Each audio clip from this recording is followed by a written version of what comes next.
Hi, എല്ലാവർക്കും സുഖമാണെന്ന് വിശ്വസിക്കുന്നു. ഇന്നും എനിക്ക് തോന്നുന്നു, ഇന്നിപ്പോൾ ഞാൻ വേറെ സ്ഥലത്തേക്ക് പോയപ്പം ഇസാഫ് ബാങ്കിനെ കുറിച്ചാണ് ഇന്ന് എനിക്ക് സംസാരിക്കാനുള്ളത്.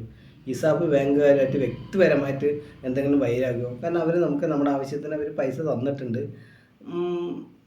നമ്മുടെ ഒരു ആവശ്യത്തിന് നമ്മളതെടുത്തത്. അതും വ്യക്തിപരമായിട്ട് ഒരു വൈരാഗ്യമില്ല. പക്ഷേ ഇവർ ഈ പൈസ കളക്ട് ചെയ്യുന്ന രീതി ഇത് ശരിയല്ല. എനിക്ക് പ്രൈവറ്റായിട്ട് അറിയാം, ഇസാഫിൻ്റെ അടവടയ്ക്കാൻ വേണ്ടി മോഷ്ടിക്കുന്ന സ്ത്രീകളെ. സ്ത്രീകൾക്കുള്ള ലോൺ കൊടുക്കുന്നത്. അതായത് ഇസാഫിൻ്റെ അടവ് എനിക്ക് തോന്നുന്നു ബുധനാഴ്ച അല്ലെങ്കിൽ വ്യാഴാഴ്ച ഈ അടവ് വരുന്ന സമയത്ത് ഈ അടവടയ്ക്കാൻ വേണ്ടി മോഷ്ടിക്കുന്ന സ്ത്രീകളെ എനിക്കറിയാം. അതായത് അരി മേടിക്കുന്ന പൈസ. ഞാനൊരു അരിക്കച്ചവടക്കാരനാണ്. അരി മേടിക്കുന്ന പൈസ ഇന്ന് അരി വാങ്ങിച്ച ഇസാഫ് അടയ്ക്കാൻ പറ്റില്ല എന്ന് വിചാരിച്ചതുകൊണ്ട് അരി മേടിക്കാതിരിക്കുന്ന ആൾക്കാരെ എനിക്ക് നേരിട്ടറിയാം.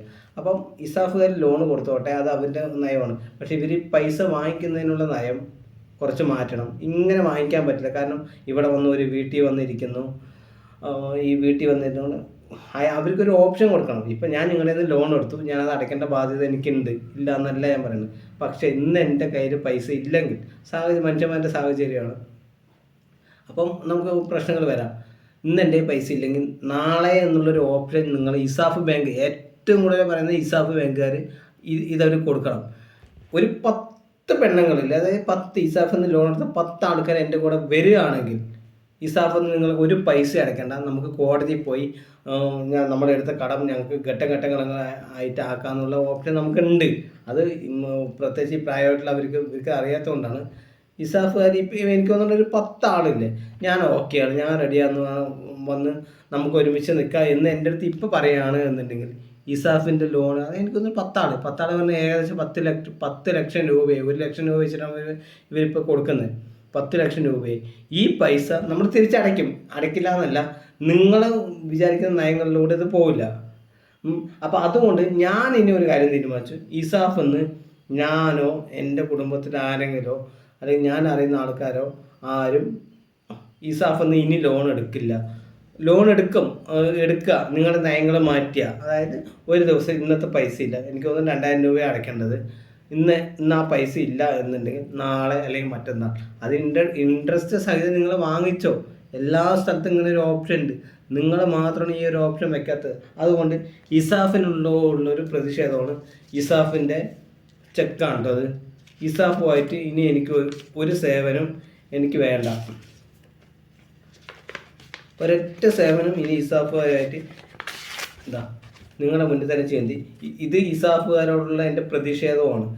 ഇവർ പൈസ പഠിക്കുന്ന നയങ്ങൾ 10 പേര് എൻ്റെ ഈ മെസ്സേജ് കണ്ടിട്ടോ അല്ലെങ്കിൽ ഈ യൂട്യൂബ് കണ്ടിട്ടോ അല്ലെങ്കിൽ 10 പേര് എൻ്റെ അടുത്ത് വരികയാണ് എന്നുണ്ടെങ്കിൽ ഞാൻ കുറച്ച് പോയി ഞാൻ വക്കീലിനെ വെച്ച് ഞാൻ വാദിച്ച് കോടതിയിൽ പോയിട്ട് എടുത്ത പൈസ നമ്മൾ അടയ്ക്കണ്ടെന്നല്ല പറയുന്നത്. ഈ പൈസ ഘട്ടങ്ങളാണ്. അതായത് ഒരു വീട്ടിൽ വന്ന് ഇതാക്കുന്നത് ഒന്നുമില്ല. അപ്പോൾ അതുകൊണ്ട് ഇസാഫിൽ നിന്ന് ഞാൻ ഇനി ലോൺ എടുക്കുന്നത് നിങ്ങൾക്ക് കൃത്യമായി കാണാൻ പറ്റുമെന്ന് വിചാരിക്കുന്നു. ഇത് ഇസാഫാണ്. ഇസാഫുമായിട്ടുള്ള നമ്മുടെ ഇസാഫ് എന്നുള്ള പറയുന്ന പൈസ മേടിക്കുന്ന നയങ്ങളിൽ ഭയങ്കര ബുദ്ധിമുട്ടുണ്ട്. സ്ത്രീകളിലേക്ക് ഇവർ ഭയങ്കരമായിട്ട് ടോർച്ചർ ചെയ്യുകയാണ്. ദയവ് ചെയ്ത് സ്ത്രീകളൊന്നും ഇതിൽ പോയി വീഴരുത്. അപ്പോൾ ഇസാഫിനുള്ള ഒരൊറ്റ പ്രതിഷേധം മാത്രമാണ് ഇത്. അപ്പോൾ അതുകൊണ്ട് ഇസാഫ് ആയിട്ടുള്ള ഒരു ബന്ധവും ഇനി നമുക്ക് വേണ്ട. നമ്മുടെ സമൂഹത്തിൽ നമ്മുടെ നാട്ടിൽ ഇനി ഇസാഫുമായിട്ടുള്ള ഒരു ബന്ധവും വേണ്ട. അതുകൊണ്ട് ഇസാഫുമായിട്ടുള്ള ഒന്നുമില്ല എന്ന് വിചാരിച്ചുകൊണ്ട് എൻ്റെ പ്രതിഷേധമായിട്ട് ഞാൻ തീർക്കുന്നു. ആരെങ്കിലും 10 പേര് വേണ്ട, 10 പേര് വേണ്ട, ഒരു 3 പേര് വരികയാണെന്നുണ്ടെങ്കിലേ ഇസാഫിലെ ലോൺ നിങ്ങൾ അടയ്ക്കണം. അതിനുള്ള ഓപ്ഷൻ നമ്മുടെ കയ്യിലുണ്ട്. നമ്മുടെ കയ്യിൽ അതിനുള്ള മാർഗമുണ്ട്. അപ്പം ഇത് നിങ്ങൾ വെറുതെ തമാശ രീതിയിൽ കണക്കാക്കണ്ട. ഇസാഫുകാർ പൈസ പിടിക്കുന്ന നയം വളരെ തെറ്റാണ്.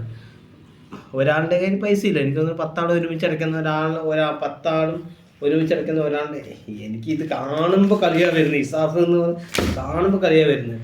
അപ്പോൾ ഇസാഫ് നമുക്ക് വേണ്ട. ഇനി ഇസാഫ് നല്ല തന്നെയാണ്. ഇസാഫിൻ്റെ പൈസ കൊടുക്കുന്ന നയങ്ങൾക്കെതിരെയാണ് എൻ്റെ ഈ പ്രതിഷേധം. അപ്പോൾ ഓക്കെ. അപ്പോൾ നമ്മുടെ വീഡിയോ കാണുകയാണെങ്കിൽ ആരെങ്കിലും നിങ്ങൾ ഓക്കെ ആണ്, അത് ഇനി ഇസാഫിൻ്റെ അടയ്ക്കാൻ എൻ്റെ പൈസ ഇല്ലാന്നുണ്ടെങ്കിൽ എൻ്റെ ഈ യൂട്യൂബിൽ ഒരു മെസ്സേജ് അയച്ചാൽ മതി. ഞാൻ നിങ്ങളെ വിളിച്ച് സംസാരിച്ച് നമുക്ക് ഒരു വക്കീലെ കാണാം. നമുക്ക് അങ്ങനത്തെ കുറേ ഓപ്ഷൻ ഉണ്ട്, നമുക്ക് അറിയാത്തത് കൊണ്ട് മാത്രമാണ്. അപ്പോൾ ഓക്കെ. അപ്പോൾ ഇസാഫ് ഇങ്ങനെ തകർന്നടിയണം. ഞാൻ ലോൺ എടുക്കില്ല, നിങ്ങൾ ലോൺ എടുക്കില്ല എന്ന് പറഞ്ഞു കഴിഞ്ഞാൽ ഈ സാഫുകാർ തകർന്നോളും. സ്വാഭാവികമായിട്ടും അവർ തകർന്നോളും. ഈ നയങ്ങൾ അവർ മാറ്റിയില്ലെങ്കിൽ അവർ തകർന്നോളും. അപ്പം ഇത് പറയാൻ വേണ്ടി മാത്രം ഞാൻ ഇന്ന് വന്നേ. അപ്പം പിന്നെ ഓക്കെ, ബൈ.